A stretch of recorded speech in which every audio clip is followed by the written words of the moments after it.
087 or 0979192485. This is the Power Breakfast with Shekinah and Fortress, and joining us this morning, we are joined in by Dr. Ernest Mwansa, who is the interim president for the Zambia We Want. Good morning and welcome on the show. Good morning, Fortress. It's a pleasure being with you. Indeed. All right. So you can also be part of the conversation. You can catch us on Bits TV on Topstar. That is channel 92. And we'll be able to open the phone lines later on the show. Now, tell us a little bit about the Zambia We Want. What is your mission? Thank you for that question. The Zambia We Want is a political party that has transformed from initially Zambians for Empowerment and Development, and later we became the Zambia We Want. Our vision is very simple. We want to create an environment in which good governance is the norm. We believe that when the minds of people are liberated and the governing authorities are answerable to the people, then you have a situation where people's individual abilities can be exploited and exposed because they're not afraid of anything. So we see as our vision as a party that we should facilitate good governance and an environment in which good governance thrives, and of course, because of that, ensure that political parties are free to express themselves and free to express their views to the country. So our vision is very simple. We facilitate the creation of good governance environment and promote the establishment of an inclusive political environment where people can then, develop themselves freely, economically and socially. Now, the country currently is grappling with economic challenges. As a party, how do you propose to address those challenges? Well, the first thing we want to say is that when you think of an economic challenge, you must ask yourself, what kind of economic structure do we have?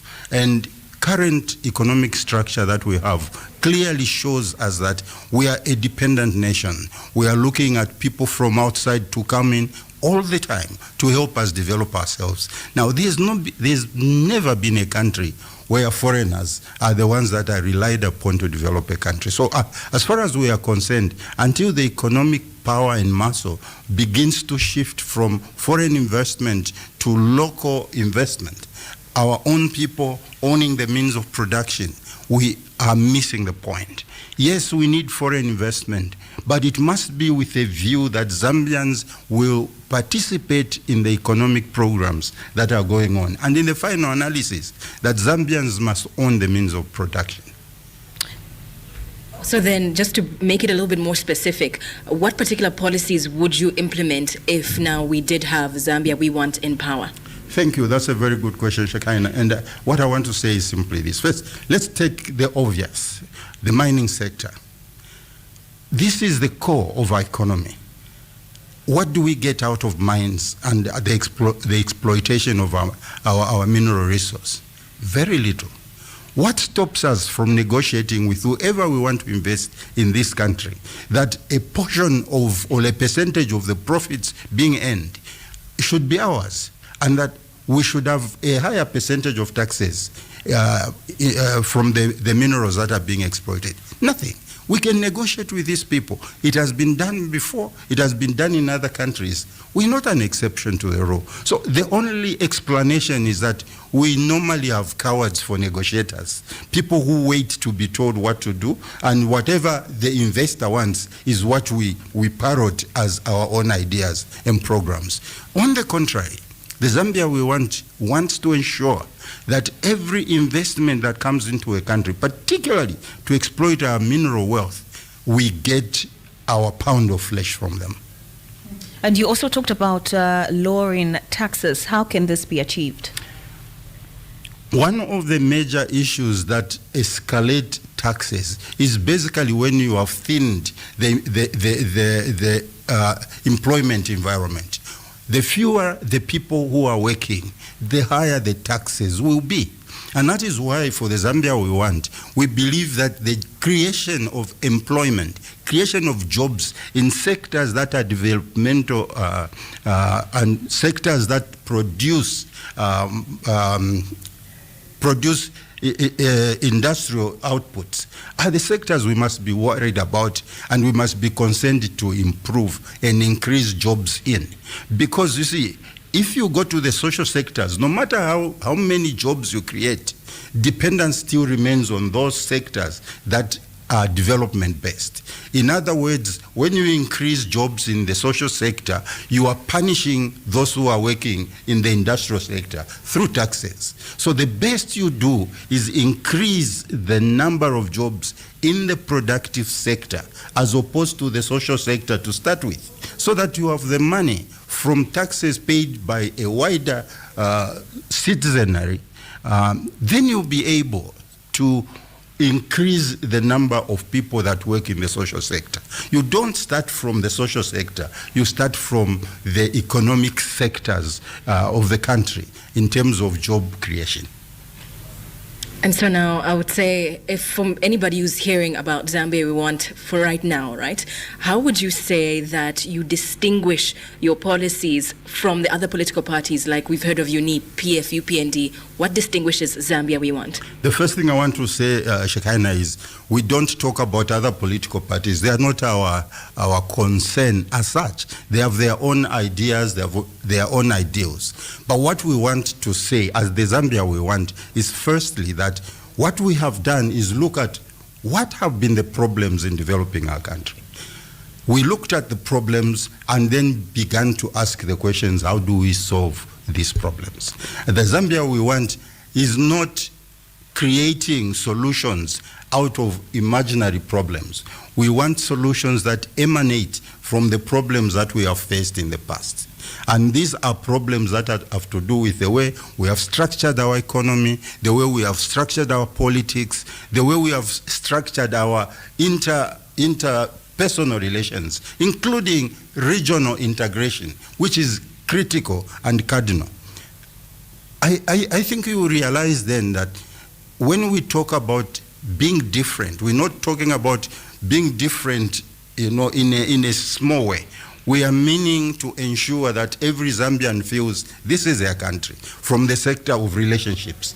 We are meaning to ensure that, as we have already said, that the economy of the country should be Zambian first, okay? Everything we do must be for the good of the Zambian person. And the others benefit because the Zambians are benefiting. It is a contradiction in terms where you have people who come in the country, and we're not saying they shouldn't. We love people to come. But they don't come into your country, make you poorer, and you are happy with it. Then there's something wrong psychologically with the way you look at things. So as far as we are concerned, the issue of economic development must begin with how do we empower the Zambian to handle their own economic progress. That's the issue, and that's the core issue in what has been going on, and that has been the core problem. We make rules and laws that benefit more those who come other than the Zambians. We're saying, why not make it a position that every Zambian feels and believes they can become who they want to be? Now, Doctor, you were part of... I don't like being called doctor, please, because unless I get a degree from the university, I prefer just being called Mr. Okay, we're going to go with Mr. then. All right, so you were part of the UPND Alliance and you left. Yes. Why? We left because, as I've said, fundamentally we differ on that issue. I thought as a collective we would sit together after winning and be able to, to articulate what it is we want Zambians to have. Okay. Clearly, our colleagues had their own plan and they were not listening to us. It was pointless to stay there and watch what was unfolding and with no voice to say anything. The good thing about living is that you liberate yourself from collective responsibility and share with the country how you feel the country should run. Maybe if you can just specify mostly on what you were deferring with the current government, the UPND government. There are many, and we wrote to them. But let me just highlight a few. When we were going into government as an alliance, we promised that Zambia will be united. And I want to ask the question, is Zambia united? Are we really feeling like we are one people? Answer the question for me. I don't want to say anything, but certainly I feel that we are getting worse and worse with time.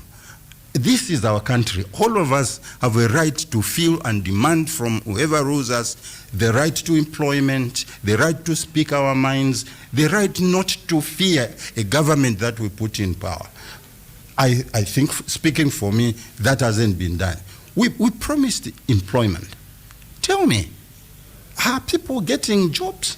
Or are we depending on social sector employment to give the picture that we are employing people?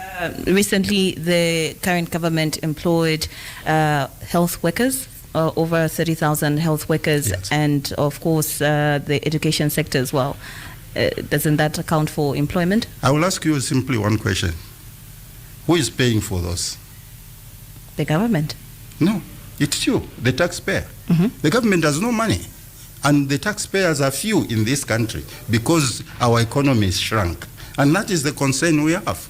You are creating jobs in sectors that do not produce money, if I may put it simply. Okay? That means it's... So you're saying it's irrelevant for them to, at this point, employ health personnel? No, it's lack of focus. We're not saying don't employ. We are saying worry about the sector that will give you the money that will ensure you employ in the social sector. So what sector would that be then? Sorry, what's the question again? What sector would that be that would The actually... development, the economic sectors. We're talking mining, we're talking agriculture, we're talking fisheries, we're talking tourism. These are the sectors that produce money, and that is where the focus for the government should be. Ensure a level playing field in that area. Ensure that jobs are getting created in that area. Then it will be easy for you as a government to employ the necessary social workers to do the job that's being done by these people. But when you employ from the social sector, you must increase the taxes for those who work in order for you to pay. Are you helping Zambians who are already stressed by lack of money? When you do that, these are the questions we should ask ourselves. And it is these priorities which are misplaced that have led to the problems that this country is going through. So then I would say, now moving on to you, since you left the UPND Alliance, what would you say are some of the lessons that you have learned from that experience? One of them is that when you talk to friends and say, let's come together and work together, mean it or don't go in it. That's one. Two, don't make promises you cannot fulfill because you look a liar. Three, when you face people and tell them, I'm going to do the following, either do it or concede and tell the people you are sorry you made a mistake. It's just honorable to do things like that. But more specifically, the promise to reduce the cost of living for the Zambian people was high on the agenda of the UPND Alliance. This was our promise. What has changed? Why are people struggling to have a meal? What have we done to show, or at least to give the modicum or semblance of our effort in trying to reduce people's struggles in terms of livelihood? These are the questions we must be asking ourselves. And if we don't meet the people's requirements and we cannot show how we are improving their well-being, then we do not deserve to be ruling, surely. So a lot of parties now are striving on alliances. What factors contribute usually to the failure or the success of political alliances in Zambia? Like you highlighted earlier, you were part of the UPND alliance, but you left. So what causes it not to work out? Two things. In the beginning, before you get into power, it's the struggle for power. You see, even when people are talking alliances, People must first agree on the basic principles. And that is what distinguishes the Zambia we want from most of our colleagues who want alliances. First of all, for us, alliances is a constitutional provision. Should need arise, we can go into an alliance. But how do we go into an alliance? You don't go into an alliance because you don't like the UPND. That's not the issue. You go into an alliance because you want to win on a ticket that will make things better for the Zambian people. And so an alliance is not a tool to remove government. It's a tool to bring ideas together which helps the country to develop faster and better. And so for me, I think that what has caused problems in alliances is that they generally have been alliances of convenience, an alliance with a desire to take over government, instead of an alliance that puts before themselves, the leadership, the principles or the issues that they want to resolve together, which affect the country and the Zambian people. So for the Zambia we are saying, if alliances, and we want alliances in this particular environment, but these alliances must be based on ideals agreed by the groups in the alliance. All right. This is Voice of the People segment. You can come through right here on 0955 997 997 or 0979 192 485 and be part of the conversation. Joining us this morning for the Power Breakfast, we do have Mr. Ernest Mwansa, who is the interim president for the Zambia We Want. That is true, and once again, you can still be part of this conversation. We want to hear from you, want your thoughts, your opinions, your feelings, as the phone lines are open, as we are giving the power to you to speak up. And well, now moving back to our questioning, what would you say are some of the, you touched on it lightly, what would you say are some of the mechanisms that can be implemented to ensure long-term stability and trust within political alliances in Zambia? It's the simple answer is that we should not align unless we have ideas that are similar, okay? And we should not align in order to remove a political party in power. We should align, first of all, on ideas that will make this country better. We should align, having agreed how we are going to share power. We should align, having agreed how the economy will be run in this diverse alliance. Because we will be, alliances by their very nature means a collection of political parties with different manifestos and so on. So obviously when you are going together, you must agree that certain things in your manifesto may not work because you are a team and others have their own ideas about how the country will be developed. But you must agree on the core issues that are bringing you together.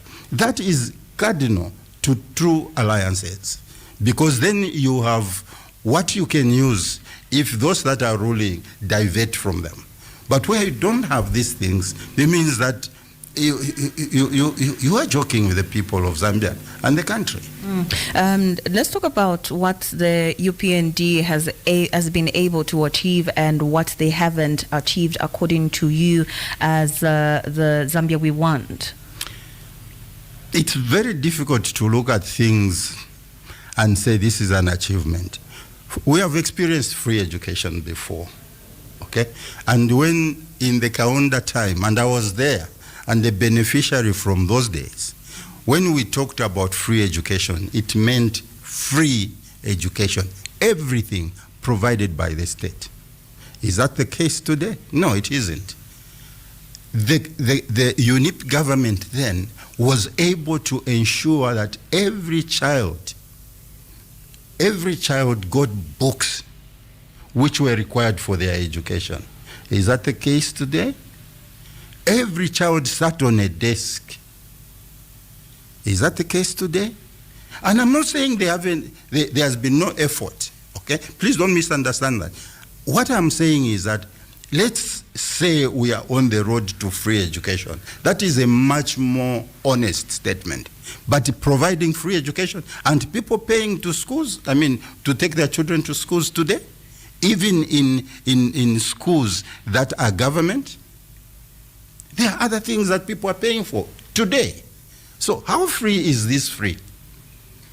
Don't you think you might be in a way comparing it to the way it was in UNIP? Maybe they're trying to make it into their own way, but then offering free education to the people of Zambia. How are they offering free education? If I'm a poor person and I have to take my child to school, how free is free when at the beginning of the term I have to find money to pay? Is that free? Is it free if I have to look for exercise books and textbooks? What is free?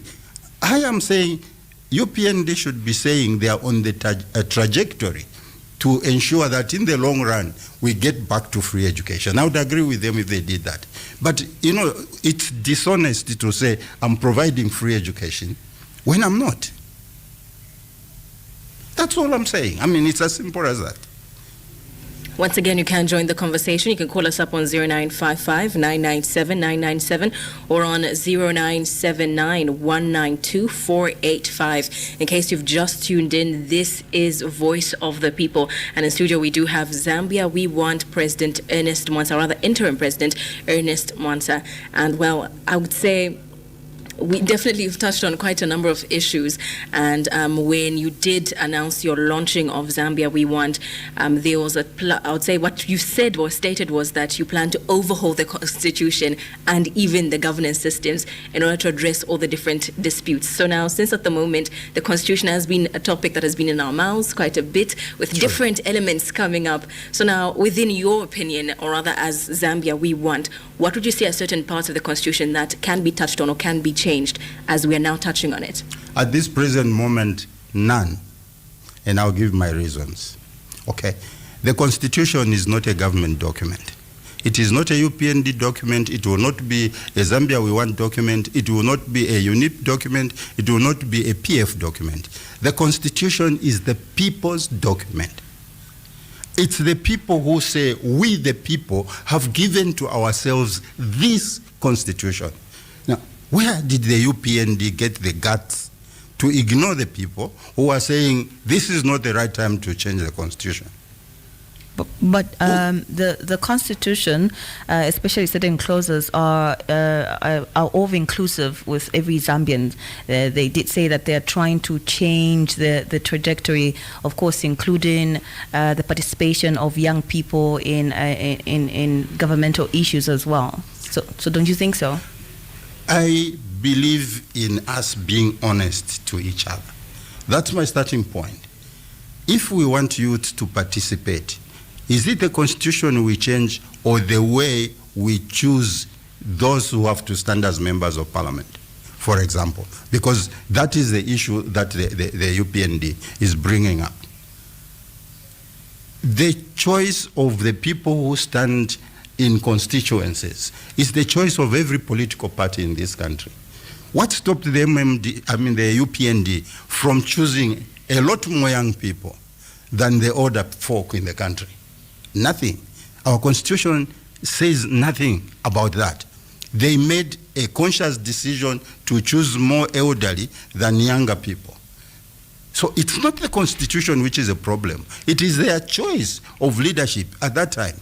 That is why we in the Zambia We Want have made it a pledge that we must mix the young and the old so that there is always a team of younger people to take over from the elders who are going out. We're going to die. We must accept certain realities in life. As we grow old, the next thing is to die. And then who takes over? You must build within your structure and system a way or a mechanism of taking over from those that are ruling. This problem is not constitutional. It's structural. It is strategic for a government or a people or a party that desires to ensure that when the founders are gone, the party doesn't die with them. That is the first thing I will say. Secondly, within the constitutional provisions right now, the president is given the mandate to choose 8 members of parliament. Nominate them. Any of those are youth. Why didn't he use that provision to do that? In fact, the Constitution itself says that these provisions have been given to the president. This power is given to the president for him or her to balance on areas where we have lack, women, youth, or disabled people. None of this kind was nominated on that basis. So it's not the Constitution. But more fundamentally, the Constitution is not for every party that gets into power to play with. Remember that the power that the rulers have derive from the Constitution. So the employer of every government that you see is the people through the Constitution. So where on earth have you seen a person who wants a job telling the employer, only these conditions or nothing? You think the employer will employ? No. I, as an employer, must set the parameters. And so the people of Zambia must be the ones to say what should be contained in the Constitution. It is we, the people, not the government of the UPND, not any future government. It is the people that must write their own constitution. Speaking of the people, you can call us up. That's once again on 0955-997-997 or on 0979-192-485. This is Voice of the People, where we're giving you a chance to speak up, have your voice heard from whatever area you're coming from. And also do remember, once you do call in, do tell us your name, what part of Zambia you're calling us from, and what exactly it is that you'd like to bring forth to the interim president of Zambia we want. Hello, good morning. Morning, madam. Good morning. How are you? I'm fine, thank you. How are you? I'm fine, thank you. Who are we speaking to this morning? This is Newstead Chiderwe. I'm calling from Nsaka's Garden House Company. All right, go ahead with the contribution. I just have some few questions to ask the gentleman there. Yeah, unfortunately, my two tables ran out. Let me just I wanted to ask him to say, the mines that have been opened, you think there is no employment that have been created apart from the state employment that the government has created. What about the employment, the mines that have been opened? Because there are plenty of mines that have been opened. Apart from the mines, has he tried to go to Pakra to see how many We have seemed to have lost our caller there, but it seems like he was touching on the mines that have been recently opened, and I'm not sure what direction he was going with Pakra there, but maybe if you can touch on the mines, possibly. Well, I didn't quite get the gist of the question and how Pakra comes in. But the point that I would like to speak to at this point is basically this, that when new mines are coming, that is the time to negotiate with the people who are coming to invest. If you miss that opportunity, you enter into a contract with them. It becomes more complicated when the government has already put its signature to a contract that undermines Zambia's interests. It is at that point when we should agree with our investor colleagues that this is the way you find things in Zambia. And that is why for the Zambia we want, overhaul of the Constitution is important, but also overhaul of the laws that must help us develop this country, including the Mines and Minerals Act. We should not be negotiating what percentage we should ask an investor who comes in the country. We should be telling them the law is like this, okay, concerning the investment you want to do in our country, so that we are seen by all that we are working with every investor at the same level, that it is the law that they must obey, and it is the law that shows them what Zambians expect from investment in their country, particularly the exploitative investments in our country, because these resources will finish. And if we do not watch out, we'll find ourselves left with holes in the ground and all the minerals gone. What do you suggest can be done? Change the law. Make sure that everyone who comes in the country and wants to invest in these sectors, give this country adequate resources to develop other sectors of the economy. This is non-negotiable. We should be serious and, if you like, passionate about how we negotiate the exploitation of our mineral resource. These are our God-given resources. We shouldn't allow them to go because a guy or an investor promises 50 jobs or even 1,000 jobs. What is 1,000 jobs compared to billions and trillions of dollars taken out of the country? Okay, this is once again Voice of the People. You can call us up, send us your messages. That's on 0955-997-997 or on 0979-192-485. And well, going back to, I would say, our conversation. So now you have touched on overhauling the Constitution and again, overhauling governance systems in order to address all public disputes.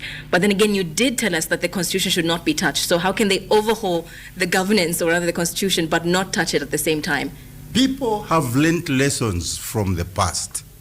They know what they want. Give them the right. And I'm using these words with reserve because it is their right. But just for discussion's sake, the government must open up to the people and ask them, what kind of constitution do you want to have? Because it's their document. And when we are saying overhaul, people, for example, have talked a lot about lack of separation of powers in the executive. Okay, in the state machinery, namely that Parliament is more of a rubber stamp for the executive. I'm sure you have heard it. The latest is that even the judiciary has joined in. God forbid that should happen at all. How do you change these things? You are asking me, or asking a person who is in government, or the person in government himself or herself is saying, no, we will change things and we'll make things better. Do you really believe that gibberish? The way to change things is to say, you have seen how we have governed ourselves this far. Now you, our employers, tell us what has gone wrong. What things do you want to change? Here is the document. You are our employers. Make the terms and conditions that you want the government to have. That is where we are saying, as the Zambia we want, we will give back to the people their constitution, their document, and ask them to rewrite it. Because clearly, the Zambian people are dissatisfied. But they are rejecting the idea that you make piecemeal changes at this late hour in your term of office to change the things you want to change. You do not have the right to change anything. It's the people who have the right to change what they want to change in the Constitution. So separation of powers, as I've said, you notice that the only way you can resolve this problem of separation of powers is to remove the executive from Parliament. Where you are talking about checks and balances and separation of powers, you need to have a Parliament that has the responsibility and singular mandate to look at what government is doing and challenge it. You don't have to have the government in Parliament, spearheading their programs from the executive. It's already a problem. That's why in the Zambia we want, one of the things we are saying is the executive must choose its leaders from outside Parliament, so that Parliament's core responsibility is to make sure that the executive is being checked by members of Parliament. All right. You can be part of the conversation as well. This is Voice of the People that is on the Power Breakfast. The number is 0955-997-997 or 0979-192-485. Now, the current problems that we are facing in Zambia is the power deficit issue. As the Zambia we want president, what solutions do you have? Again, you will excuse me, but I find it laughable that the solution of the UPND is to try to get water from Luapula into Kafue in order to solve this problem. That's cheap thinking, I'm sorry. That's the only way I can put it. If the rivers that run in the northern region have ability to also generate electricity, why not make that? Because today the northern region has rains. What happens when the northern region has no rain and the southern region has? It means we go back to the same problem we are facing. This this is trying to change things because you have a challenge facing you. What we need is to look at what power infrastructure can we create in the northern region to try to help the situation countrywide over electricity. This means we must look at alternative sources of power like solar and such others. But more importantly, in a situation like ours, surely we have countries around us like Tanzania who have extra power. The sickening thing is that we are importing power at exorbitant prices. 40% more than every other country is importing power. I mean, who thinks like that? What national thinks about making things worse for its own people? And this is not about electricity alone. Go to fuel. It's the same story. We are paying more because this government has entered into contracts that has huge markups profit-wise for those who are running the businesses. Okay, so it's then, now that you've brought up the issue of fuel, now how does the Zambia we want, how would you bring down the price of fuel if you're in power right now? The first issue, the first and simplest, is allow Tanzania. You know what has happened is that we are importing fuel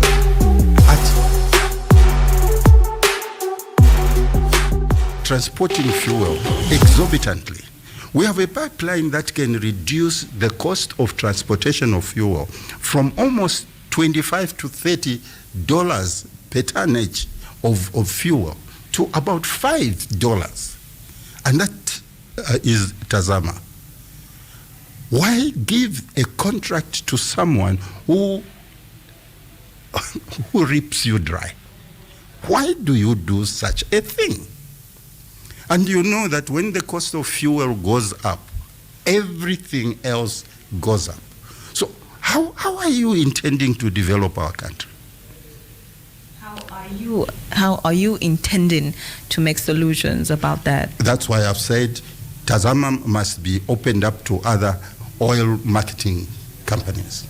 Okay, so that they begin to compete on the cost of transportation of fuel, and that will reduce the price of fuel immediately. If we did that, Indeni will be up and running soon. Do you think those will be solutions? It's only a solution if we deal with first the problem of the transportation in Tazama. Can the UPND justify why we are paying 40% more on transportation of fuel from Dar es Salaam to Zambia, using our own pipeline, our own? It's not a private enterprise. Tazama is our own. We paid money to build Tazama, and probably our Chinese colleagues even helped us. How can you allow a situation where you pay more on transporting oil or fuel on a line that belongs to you? Are you logical? That's the challenge. You reduce that. And by now, if you recall, the UPND was promising to open new pipelines from Angola. What has happened? Where has those dreams gone? Were we being shortchanged in truth? These are the concerns that we have. We are depending on Tazama, and yet we can actually make other pipelines to help the country in times of need. And if all those work, it means we will reduce the price of fuel. So yes, you can make other pipelines, but then that requires resources, that requires funding. Which would you say do we have at the moment to now redirect to that? I've told you that when you are negotiating with an investor, agree basics. Investors are willing to put money there. Have we negotiated a good deal for those? Or why have we failed to bring them for the last 4 years of the UPND government? It means we make promises without wanting to undertake them later. They are political promises, basically. Can we say that the UPND has failed to meet any of the promises they made to the people?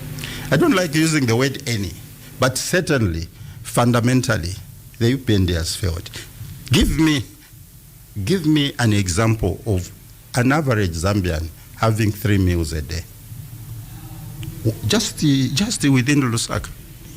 The people who are sitting and eating and enjoying are those of us probably privileged to work. It's those of us probably who have had parents who were better off in the past. But the poverty levels generally for the Zambian people is worsening. We campaign and undertake as politicians to make things better for the people of our country. So now, when you are part of the UPND as well, I would say the rhetoric that you are saying now sounds very similar to what the UPND was saying when they were in opposition, of saying things are hard, people need to eat. And usually we have seen that with many political parties, but it seems like when they do come into office, things change. So what guarantees, if let's say Zambia We Want comes into office, the next coming elections, what guarantees that you won't be basically on the other end while other political parties are saying, you told us this, but we're experiencing the exact same thing, if not worse? The first thing is, we have said, fundamentally, the document of great importance to any nation is the Constitution, because it tells you how you'll be governed, it tells you how the economy will look like, it tells you all those things that matter to the running of the country. And we have made an undertaking that we must deal with the constitutional problem immediately we get into office, and hopefully by two to 3 years in office, we will have a new constitution by the people, for the people. Secondly, we are saying the moment we get into government ourselves, we will ensure that where we need to renegotiate contracts already entered into, which we feel and believe are not helping Zambia to develop, we will renegotiate with our colleagues in the investment sector.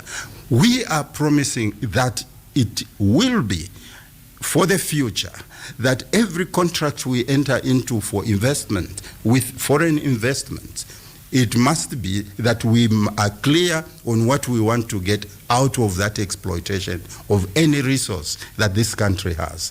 These are the things that will give us the money to develop the country. If you've noticed the way I'm talking, we're not talking about giving people free money. You know, the danger of doing that is that you create dependency on people. People begin to look to government for survival. And once you have done that, you have created a loose people who do not have the caliber or ability to develop themselves, because their thinking changes from survival on their own to survival by government. And so you have a populace that becomes so dependent on government that they can be easily manipulated by those in power. The saying is very simple. If you love a friend who has asked you for help once, twice, try to see if you can give them a job, because then they will be on their own. Then they can live on their own and make their individual decisions. If you continue giving them money whenever they ask, you want them dependent on you so you can manipulate them. And for me, that is what is happening right now. Now, the current government did make a ministry, small, medium, and enterprise, so that people who would want to maybe venture into entrepreneurship can go and get funding from the government. Don't you think that's already an alternative that they were going to, for the government to help the people? Let me say this to you, Fortress. It's important for us in government, in politics, to put money where our mouths are. Okay? Give me one example of a bank in this country which is focused on development of SMEs. You'll give me CEEC. That's the thing. How much money is going into CEEC? Those are millions of kwacha. Yes. But developing a mine costs millions. Believe me, for EEC to invest in mining as it is would mean that they stop everything else. We are not putting money where it matters the most. Develop banks, okay? Banks whose job is to look at green green fields of the SMEs and lend them money at reasonable costs.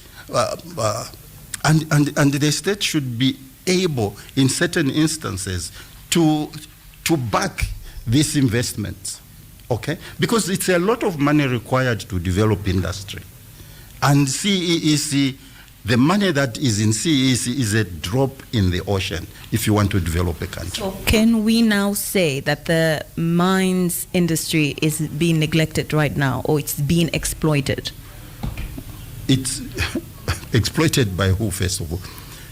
There are so many people, so many young people who want to get into mining. They can't get equipment to mine. So they are being forced or being exploited by those who have excavators, those who have tipper trucks, so that at the end of the day, the owner of the mine has so little to develop that mine. And in the end, it is those people who have the equipment who are benefiting from these industries. So what is CEC doing about it? If they have the money. I don't think they have enough money to get into helping these young people buy the kind of equipment required for them to exploit the mineral resource and enrich the country. We need to open up banks that are for the Zambian people, especially for the SMEs. This is Voice of the People. Once again, you can call us. You can send us your messages. That is on 0955 997 997. Whatever questions you might have, queries, comments, or even additions or subtractions, you can definitely call us up. And that's also on 0979 192 485. And in case you've just tuned in, we're coming to the end of our segment, and that is Voice of the People. And that is where we give you a chance to speak up. Tell us what is happening within your area, happening within your community, your health sector. We have been hearing over the last couple of years that there's a shortage of medicines in public health facilities, which obviously, if you want a workforce that is able to work to, I would say, have productivity, they need to be healthy. What is your take on the shortage of medicines? Is it a failing on government, a failing possibly when it comes to the delivery of the medicines, how we're distributing them? Where would you say there's a shortfall there? Let me tell you, Shekinah, I was a deputy minister of health at one point. It's not lack of money that we do not have these things. It is the structure of our systems that are a problem. Let me give you a very specific example. I think it was 98 or 99 when we had a challenge. When I was appointed as deputy minister in the Ministry of Health, I found that there was a loan that Zambia had incurred for medicines, $2 million, and we started paying interest on the whole $2 million. I mean, what was the incentive for the lender to give you more money? Zero. The lender was getting all the money. They wanted all the interest they wanted on the money already.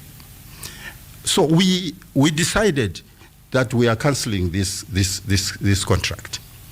And believe me, it's one of the most the saddest moments of my work in government, because the people who started fighting us were actually Zambians. Okay. But the point I want to bring to your attention is that when we cancelled, the president then, the late Dr. Chiluba, said, but where are we going to find the money to buy drugs? We said, Mr. President, leave it to us. Just allow us to ask the Ministry of Finance to help us waive some of the allotments to other sectors within the ministry, and we will raise the money. So he said, go ahead, so long as we don't have a problem of drugs. And what we did, that is myself and Honorable Nkandulowa then, who was my minister, what we did was to suspend capacity building programs in the Ministry of Health for 4 months, if my memory serves me right. 4 months, no capacity building, and then we sought the Ministry of Finance to change, and I will use common language, to change the usage of that money from capacity building to the buying of drugs. And you know what happened? We bought enough drugs within that amount of money to last us 1 year. Now, this, for me, that exemplifies the misuse of money that goes on in these sectors. Okay?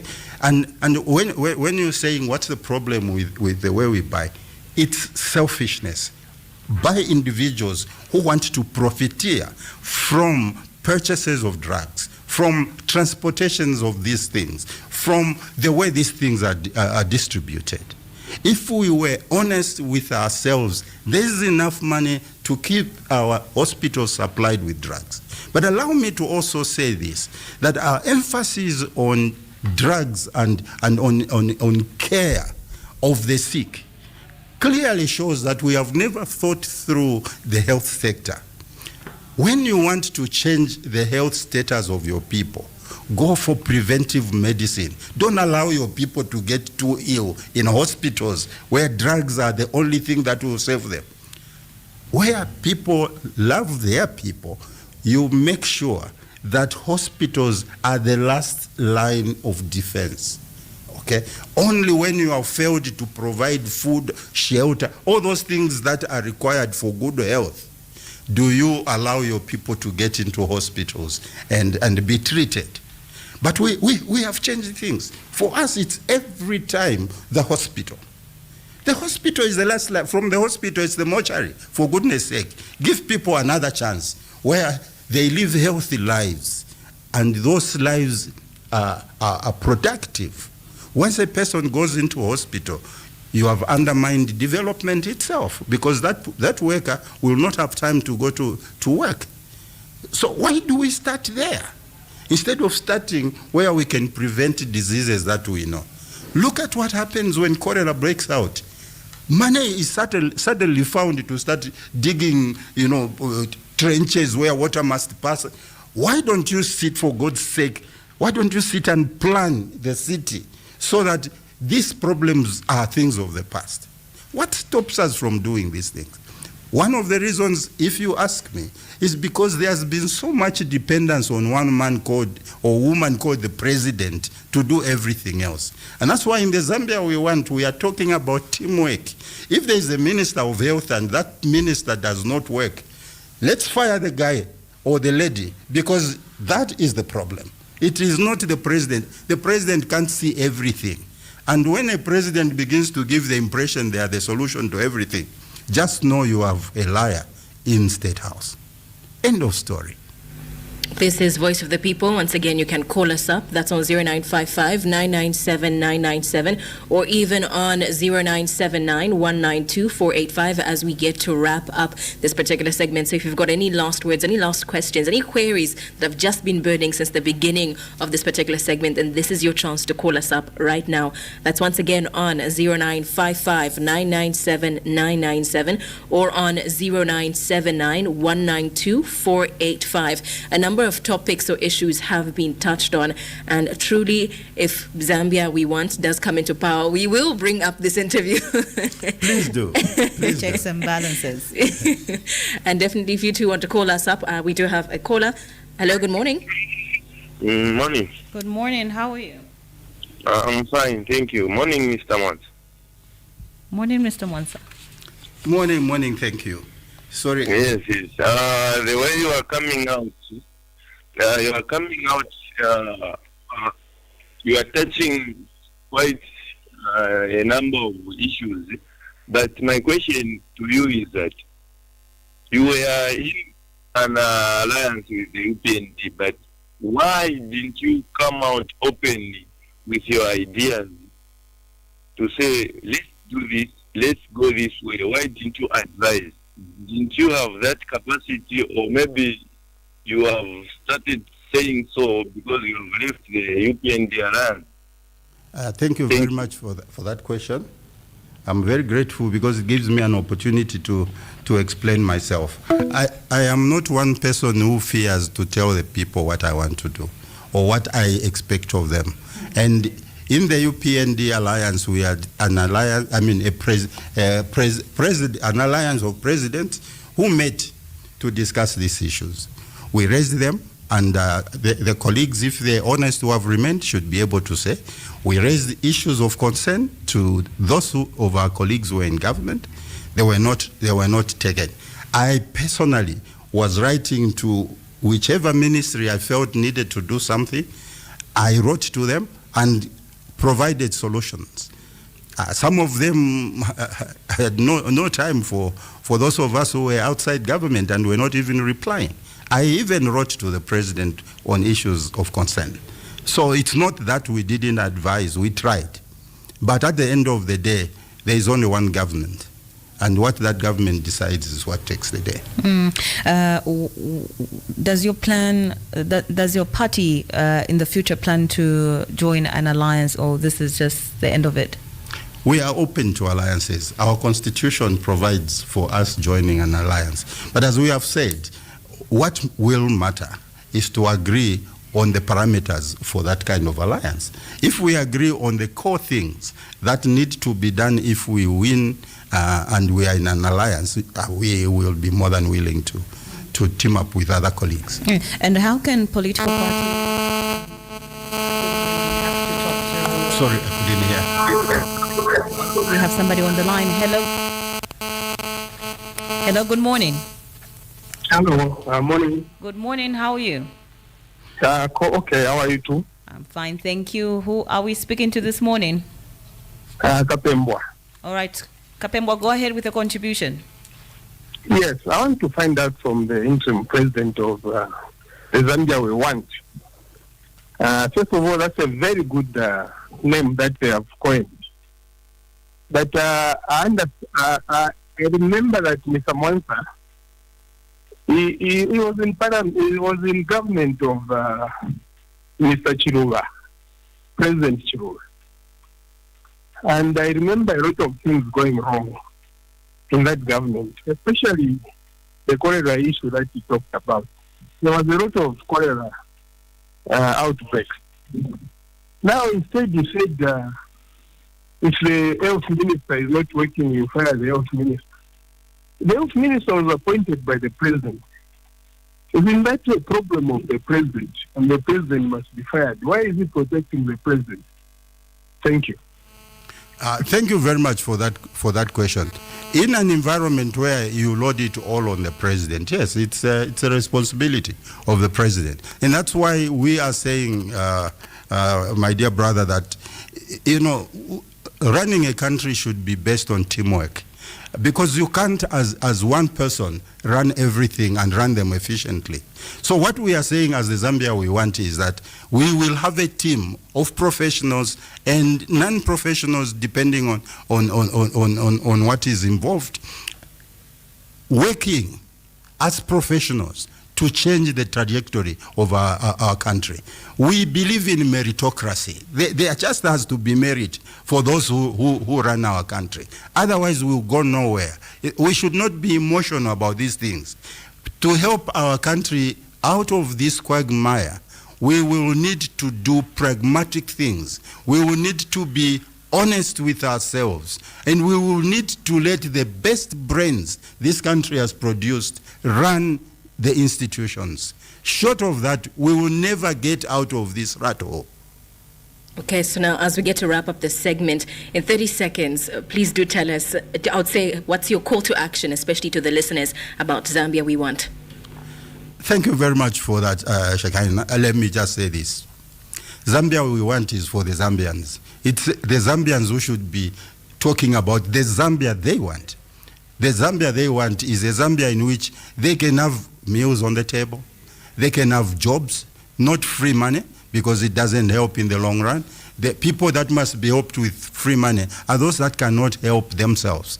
So we must be working towards job creation, job creation, job creation. Let people be empowered to be free. Zambia We Want wants teamwork. Zambia We Want wants integrity, a corruption-free society. We cannot be dealing with problems of thefts in government, corruption in government, every which year you talk about. It's totally unacceptable. We cannot develop if our money is being taken by thieves through corruption. We must be serious about these things. And I'm pleading to us Zambians to begin to look at who is it who wants to rule us. Do they have what it takes to run this country properly for us. Emotions won't save Zambia. Pragmatism, integrity, and a desire to change the country is what will change us. Okay. Thank you very much for joining us for that abstract conversation that we're able to have, Mr. Ernest. It's a pleasure to come here, and thanks for having me. All right. This is Voice of the People, a segment that brings to you conversational, political, and of course the issues that are affecting you, the people out there, which comes to you every weekday. That is from 7:45 to 8:50. It is Power 91.3. This is a breakfast show with Fortress and Shekinah. Voice of the People is a dynamic and interactive radio phoning show that gives listeners a platform to voice their opinions on current affairs, social issues, and community concerns. With engaging discussions, expert insights, real-time audience participation. Voice of the People. The world would definitely be a boring place if we had zero fun.